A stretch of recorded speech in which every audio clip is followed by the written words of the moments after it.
Minas Gerais tem a segunda maior população e é a terceira força econômica do país. Mas o Estado não vem recebendo por parte do governo federal a contrapartida em recursos compatível com a sua importância. Para reequilibrar suas contas, Minas defende mudanças no Pacto Federativo e na Lei Candir. Sobre esses e outros temas, conversamos hoje com o senador Carlos Viana, do PSD, porque o desenvolvimento de Minas Gerais é assunto de Estado.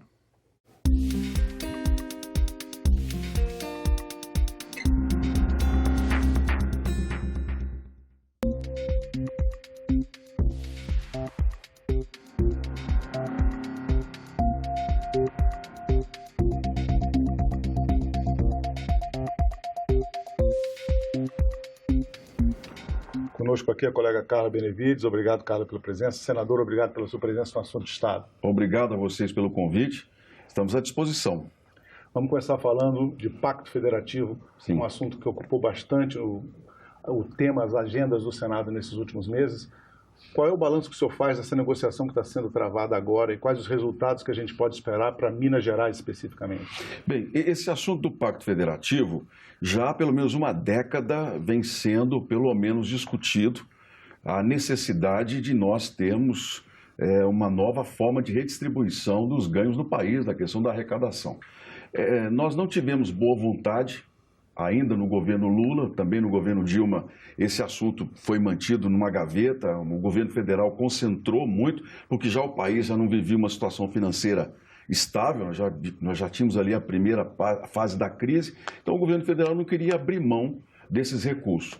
Essa concentração, ela começou muito mesmo, foi no governo de Fernando Henrique Cardoso.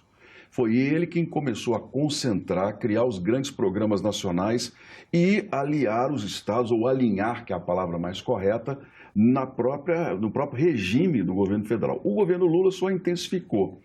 Chegamos a um ponto em que o descontrole dos estados, a questão mesmo do não controle dos gastos, as despesas subindo muito mais do que a arrecadação, somada à crise que nós vivemos nos últimos 5 anos, colocaram os estados numa situação pré-falimentar, ou alguns até falidos. Eu diria que em Minas Gerais hoje, a nossa situação é de falência nos próximos meses, dependendo das decisões que nós não tomarmos em prol do Estado. E agora, nós no Senado, já nesse ano, eu digo que nós avançamos muito. Porque em 10 anos nós não conseguimos obter do governo federal nada que fosse tão favorável como, por exemplo, a questão da cessão onerosa, já aprovada na Câmara, aprovada também no Senado e com a distribuição prevista depois do leilão em 6 de novembro, já no final do ano. Demos um passo muito importante, pelo menos no reequilíbrio da questão da arrecadação de estados e municípios no país. No caso de Minas, essa cessão onerosa pode trazer para o estado e para os municípios mineiros quanto o senhor estima? A previsão é de que Minas Gerais terá 830 milhões aproximadamente dos recursos do pré-sal. Porque é bom a gente explicar para as pessoas o que é a cessão onerosa. A cessão onerosa são os excedentes dos campos de petróleo. A Petrobras tem um contrato com o governo de uma quantidade em bilhões de barris. O que exceder, e é muito maior do que o contrato, o governo venderá no dia 6 de novembro e isso será repassado aos estados. 30% da Petrobras, por conta dos gastos da empresa, e 70% para a União. Desses 70%, nós estamos falando aí em 100 bilhões, em torno de 21 bilhões irão metade para estados e municípios, metade para estados e a outra metade para os municípios, né? E isso para Minas Gerais hoje é um dinheiro muito importante. São quase 830 milhões de reais que nós teremos para os estados e cada município mineiro receberá de acordo com a sua população. Cidades, por exemplo, com até 10 mil habitantes, vão receber 940 mil reais. Que para os prefeitos será um Natal, a expectativa gordo, né, de um alívio muito maior nesse final de ano. Senador, a Lei Candir também está dentro dessas negociações dentro do Pacto Federativo. Quanto que o senhor acha que Minas Gerais deveria receber? Existe uma estimativa, os governos entendem um valor, o governo federal entende outro. Quanto que Minas Gerais deveria ser compensada? Essa pergunta é muito boa. Vamos entender o que é a Lei Candir. Exportações que não são tributadas. E, de fato, país nenhum deve tributar a exportação da maneira como nós fazíamos ou ainda fazemos hoje. Gasolina, por exemplo, pagamos quase 40% de imposto, dependendo do estado. Como é que a gente vai cobrar isso numa exportação? Você inviabiliza o país. Então, a Lei Candir, ela foi criada também na época do Fernando Henrique Cardoso e os estados vêm se queixando de que essa arrecadação faz falta. Bem, a Lei Candir garantiu ao Brasil dinheiro em conta corrente. As importações não são isentas. Então, quanto mais dólares o Brasil tem em conta, mais importações o Brasil pode fazer e mais os governos podem taxar com ICMS as importações. Então, há uma visão distorcida em relação sobre o que entra e o que não entra nos caixas do governo. Em Minas Gerais, vou falar especificamente dos 16 estados, surgiu, na época do governo anterior, a informação de que Minas teria quase 110 bilhões de reais a receber. E isso gerou lá uma bandeira, muita gente falou sobre isso, que Minas é prejudicada. Não é verdade. Os números do Tribunal de Contas da União mostram que a compensação feita pelo Fundo de Exportações e também pelo próprio corpo da lei não dá direito a isenções ou a débitos passados. Então, nós não temos um passivo. O que o Supremo Tribunal Federal, inclusive, decidiu há de se compensar futuramente. Deu ao parlamento um prazo, o parlamento não cumpriu e agora tenta-se um acordo que veio com o pré-sal. 4 bilhões e meio vão ser distribuídos aos estados, cessa-se a questão da justiça, não se discute mais isso, e os estados ganham o direito de tributar até 3,5% das exportações. Acredito que com isso a gente pelo menos resolva, né, essa novela mexicana dessa Lei Candir, que todo mundo escuta, mas muita gente não entendia, e que gerou-se um número totalmente irreal.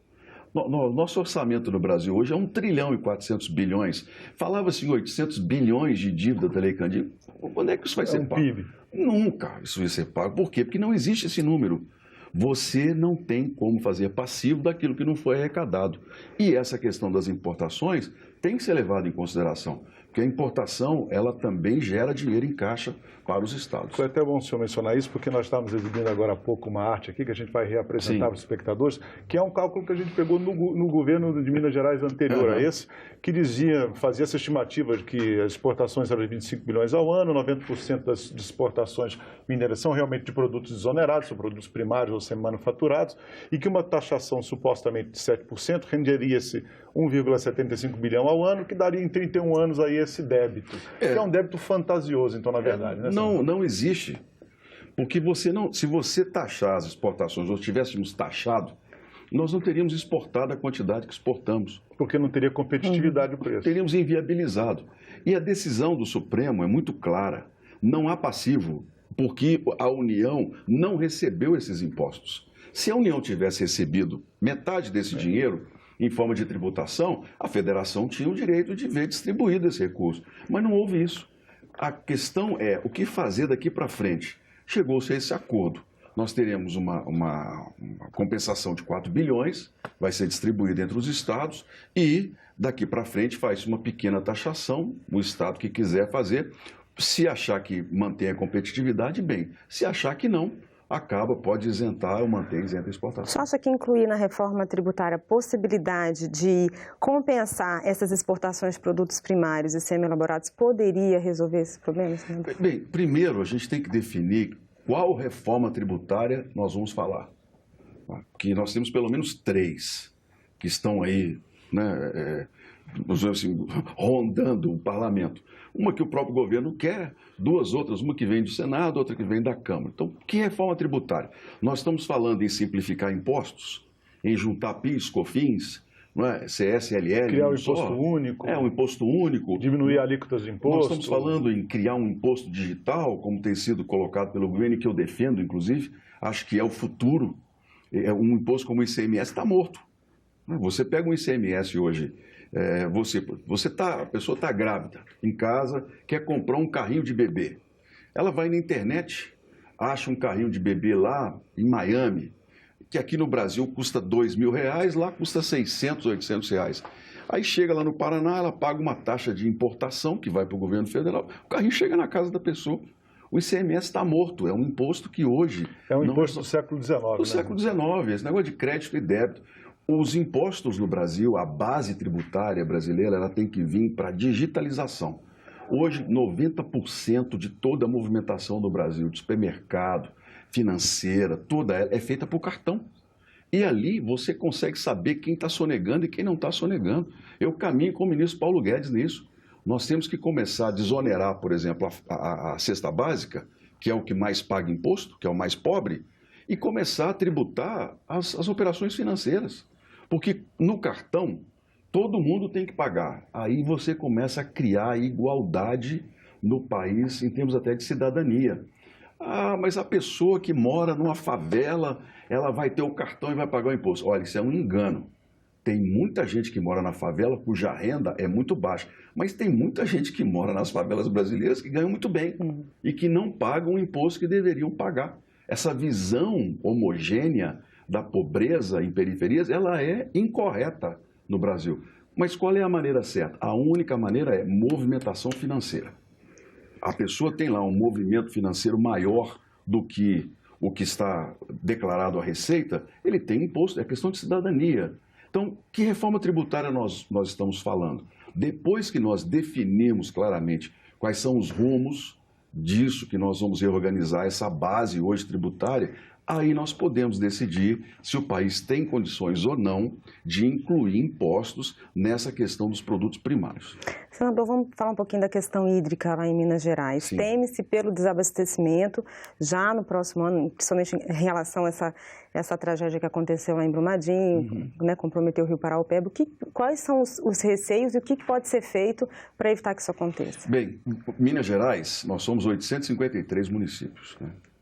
O Guimarães Rosa é que cunhou uma expressão maravilhosa quando ele viajou pelos sertões aqui. Minas são muitas, e é uma grande verdade.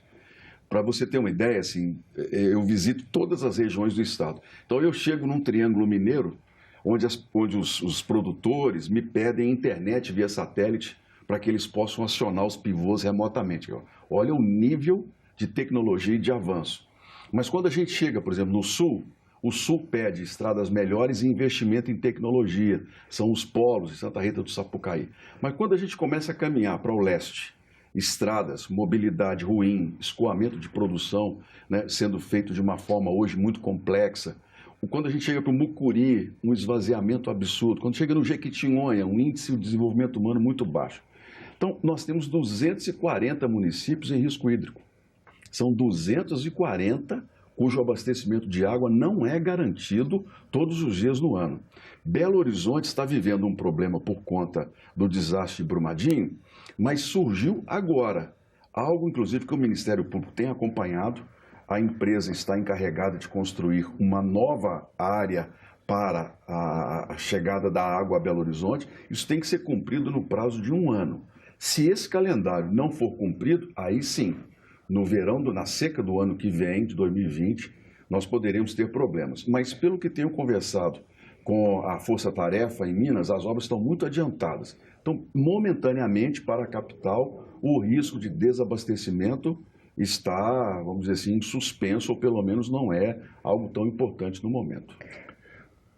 Falando em água, falando em rio, infelizmente a gente vai ter que falar de novo da tragédia de Brumadinho. Sim. Nós tivemos aqui a CPI, o senhor foi relator. Essa CPI apresentou 3 projetos de lei como sugestões para evitar que tragédias como essa que fizeram 250 mortos já identificados até agora. Quais seriam esses 3 projetos, senador, e que balanço o senhor faz desse trabalho legislativo em relação à questão de Brumadinho? Nós, primeiro, dizer que foi uma alegria muito grande ter trabalhado com vários senadores, especialmente com a senadora Rose de Freitas, que foi a presidente, guerreira, uma pessoa que conduziu de uma maneira muito especial esse trabalho lá em Brumadinho, essa questão sobre Brumadinho. E dizer que o nosso relatório foi acompanhado por todos os outros. Tanto a Assembleia Legislativa de Minas, que fez uma CPI, também acompanhou o nosso resultado aqui, as nossas conclusões. A própria Polícia Federal caminhou conosco em todas as questões, até na tipificação do crime, que num primeiro momento eu, como relator, considerei como culposo, mas o grosso da CPI, os outros senadores entenderam por ser doloso, e a gente tem que respeitar, é um trabalho conjunto, mas a Polícia Federal manteve a nossa conclusão com relação ao culposo. Nós propusemos 3 questões. Quer dizer, que teria sido realmente acidental e não com intenção. A Vale foi muito irresponsável. A empresa agiu com uma irresponsabilidade absurda naquela questão de Brumadinho. Essas pessoas que morreram lá poderiam estar vivas se o mínimo de cuidado tivesse sido tomado por parte da empresa, que sabia do que estava acontecendo. Mas não há como se dizer que houve dolo, que é aquela história assim, vou deixar morrer. Se em algum momento nós tivéssemos um e-mail em que um diretor tivesse dito assim, eu sei do risco, mas não vou tomar providência. Mas não foi isso que aconteceu. Toda a nossa investigação caminhou para o fato de que havia essa possibilidade, mas eles demoraram a tomar providências. Aí nós entramos nas conclusões todas, né? Mas os 3 projetos que nós estamos propondo, primeiro na segurança de barragens, na questão da tipificação e na tributação. A questão da segurança de barragem andou bastante. Nós já está com o relatório pronto com o senador Otto em relação a isso. Estamos numa discussão sobre manter ou não barragens, porque as amontantes essas vão ser proibidas.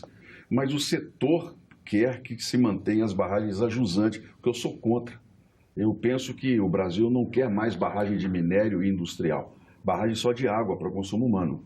Na minha opinião, a mineração a seco já é uma realidade e tem que ser uma exigência de política de Estado. Mas isso aqui é um parlamento. A gente tem que entender as diferenças todas. A questão da tipificação dos crimes, nós temos hoje o dar causa à barragem e a questão das multas, que nós estamos aumentando para até 1 bilhão. Esse, eu acredito, terá aprovação muito rápida, muito breve, por parte do plenário, que seguirá para a Câmara. E a outra, que é a questão que nós vamos discutir hoje sobre crimes, dar condição para acidentes, que é um vácuo da justiça. A gente tem, por exemplo, a questão do pagamento das polícias militares e dos bombeiros. A justiça, a lei diz que tem que ser pago, mas não diz de que maneira nem como. Aí o juiz determina um valor, a empresa recorre, isso vai parar na Justiça Federal. Mariana mesmo, as indenizações só foram pagas agora porque a Vale se viu pressionada por Brumadinho. Senão, estavam aí postergando. Esses vácuos legais é que a nossa intenção de serem preenchidos para evitar novas tragédias, né? Pois é, tem a barragem também do Rio das Velhas, né, senador? Como é que está essa situação lá? Bem, a nossa situação em Minas é muito grave, porque quando a gente fala em barragem de minério de ferro, nós estamos falando em lama, né, que é uma lama de pó com areia. Mas e quando nós falamos em ouro, por exemplo? Barragens de ouro. Barragem de ouro é veneno, é mercúrio, é arsênio. Você pega Rio Acima, você pega a região de Nova Lima, onde várias dessas barragens elas podem prejudicar o abastecimento de Belo Horizonte pelo Rio das Velhas. Você pega Paracatu, por exemplo, que é uma cidade importantíssima aqui no nosso noroeste, a principal afluente do Rio São Francisco. Nós temos uma barragem lá de ouro com milhões e milhões de metros cúbicos de veneno. É uma barragem a jusante, está segura, não há nenhuma ameaça à cidade, é bom deixar isso bem claro. Mas vamos que num dia desses aí, a gente chove tem lá, demais. Chove demais, tem um tremor de terra, né? Essa barragem se rompe. Vocês já imaginaram o que é isso? Nós poluímos o rio Paracatu, destruímos o rio São Francisco, a estimativa é de que pelo menos 30 milhões de pessoas teriam abastecimento comprometido. Então, a minha opinião é muito clara, o Brasil não tem que ter mais paciência com barragem de rejeito, por mais que nós tenhamos algum tipo de ganho com isso. Bom, vamos falar do ouro. Você sabe quanto que o ouro paga de CEFEM no Brasil? 1,75%. É a tributação sobre o ouro. A tributação sobre o ouro, 1,75%. O minério paga 3,5%. Isso é nada pelo desastre que deixam para trás, pelo buraco. Eu recebi... Pelo dano ambiental? Pelo dano ambiental. Você pega o leste de Minas, uma cidade como Guanhães, por exemplo, que é uma cidade importantíssima na entrada do leste de Minas. A mineração começou, sabe o que aconteceu? A água acabou. A cidade começa a ter problemas sérios de abastecimento, tem que abastecer casas com caminhão-pipa, comunidades. Esse ganho vale... Não compensa, né? Não compensa. Ouro, 1,75. É como, vamos abrir ouro em garimpo, em terra indígena. Quanto o Brasil vai ganhar com isso? Não vale a pena para nós. sabe? É o tipo do desgaste internacional, do recurso, que a gente precisa repensar para o futuro. Outra coisa que o senhor está se preocupando muito no seu mandato, a gente tem observado no seu trabalho aqui, é em questão da mobilidade. Sim. As rodovias de Minas têm algumas bastante dificuldades, inclusive a BR-40, que é uma rodovia que faz a ligação, vem até Brasília, que atravessa o estado de Minas Gerais todinho. Ela tinha uma concessão que foi dada a uma empresa, a empresa tinha ficado 30 anos com esse contrato, mas devolveu a concessão para o governo federal. Sim. Qual foi o problema que aconteceu nessa BR-40 e que outras rodovias de Minas Gerais precisam de cuidados? Primeiro, vamos falar com muita clareza. Minas Gerais se viu em meio a uma guerra partidária ideológica. Minas ficou entre a direita e a esquerda num embate pela presidência da República. E o resultado é que nós ficamos 20 anos atrasados em todos os projetos. As estradas não foram diferentes. Nossas estradas estão 2 décadas em atraso. A 040 foi uma política estruturante errada. Menor preço, dinheiro fácil do BNDES, fundos de pensão e uma das empresas ligadas à Lava Jato. Não podia dar certo. Resultado, tem que devolver, tem que refazer a concessão. Estava parado e nós conseguimos no governo federal o compromisso de que ela até o ano que vem esteja resolvida. A 262, por exemplo, já é outra importante, está com problemas, porque a concessionária quer uma indenização. Aí nós temos que discutir com o TCU para evitar a judicialização, porque aí senão não sai. A 381, que é onde morrem milhares de pessoas em 5 anos, a rodovia da morte. Conseguimos do governo que a concessão saia no primeiro semestre do ano que vem e uma nova empresa seja escolhida com uma mudança. Nós vamos começar o pedágio pelo preço mais barato. Duplicou, aí você sobe para a tarifa mais alta. É uma forma de penalizar menos o motorista. Mas Minas Gerais, eu tenho muita esperança que nos próximos anos, nesse mandato como senador, nós vamos recuperar esse prestígio político e esse vazio que ficou para o nosso estado, que na história do Brasil é um dos mais importantes, inclusive nas decisões nacionais e políticas. Senador, outro debate que o senhor está propondo aqui é a questão da energia solar, né? Minas é uma potência em geração e distribuição de energia fotovoltaica, mas existe aí uma probabilidade da Anatel, da ANEEL colocar uma tarifa na distribuição desse tipo de energia. Não só dessa, mas também da eólica e das outras. Qual é o risco que isso pode... Que riscos Minas corre com isso e também a própria questão ambiental? Bem, sendo bem claro, o sistema elétrico brasileiro, no operador nacional do sistema, ele é dividido em 3. A geração de energia com as usinas, a distribuição de energia e a comercialização da energia. Muito bem. As usinas hidrelétricas, que são o nosso principal motor, respondem por quase 70% de toda a nossa energia no Brasil, não é mais possível fazer hidrelétrica. Você não vai fazer mais Santo Antônio, você não vai fazer mais inundação de terra indígena, área, não dá mais, porque não precisa mais disso. Nós temos que começar a buscar energia limpa e muito mais em conta e mais rápido. O sol no nosso país é uma dádiva. Nós temos um sol, em Minas Gerais tem uma região do semiárido que ela é formidável para a questão da energia solar. E começou a receber investimentos. Janaúba, começamos a ter lá Januária, começamos a ter Jequitinhonha, grandes grupos, especialmente os espanhóis, vindo para cá. O assunto começou a chamar a atenção, aí nós enfrentamos a primeira dificuldade, o monopólio estatal na comercialização. São as companhias estatais que não quiseram deixar o negócio crescer. Atrasaram os projetos, não permitiam o acesso para distribuir energia. Foi uma luta. Agora, com a mudança de governo, a visão mudou. Nós precisamos da energia elétrica e o mais rápido possível. E aí vem a ANEEL, com a possibilidade de taxar a energia solar. E aí se começou a falar em 5%, 10%, agora estão falando em 60%. Não, peraí. Vão chamar a ANEEL aqui. Querem matar o negócio, no começo, uma energia limpa, que pode desenvolver regiões onde o IDH é muito baixo, um potencial nosso. Nós temos que dizer o seguinte, que futuro nós queremos do país? Essa é a nossa discussão. Que a energia, os produtores de usinas solares terão de pagar, não tenha dúvida. Porque o sistema está aí, os postes, os fios, isso tem que ser pago. Mas 60% do valor, não estamos mais nesse tempo, não. Nós temos que incentivar esse negócio para que a dependência nossa em relação à energia hidráulica ela seja cada vez menor e as hidrelétricas possam ser mesmo uma questão só do passado em relação a isso. É a discussão que eu estou propondo na Comissão de Infraestrutura para que a gente faça um alerta ao país sobre o setor que está começando e eles já estão querendo matar o setor logo no começo e nós não vamos deixar. Senador, muito obrigado pela sua presença no nosso programa. Um prazer grande. Obrigado, Carla. Bom, e agradeço também a você, lembrando que essa entrevista já está disponível para baixar ou compartilhar no nosso site pelo senado.leg.br/tv ou então pelo nosso canal do YouTube. Se você quiser sugerir um tema ou enviar uma pergunta para o senador do seu estado, pode ligar grátis para o Alô Senado 0800 61 22 11. Obrigado pela companhia e até o próximo Assunto de Estado.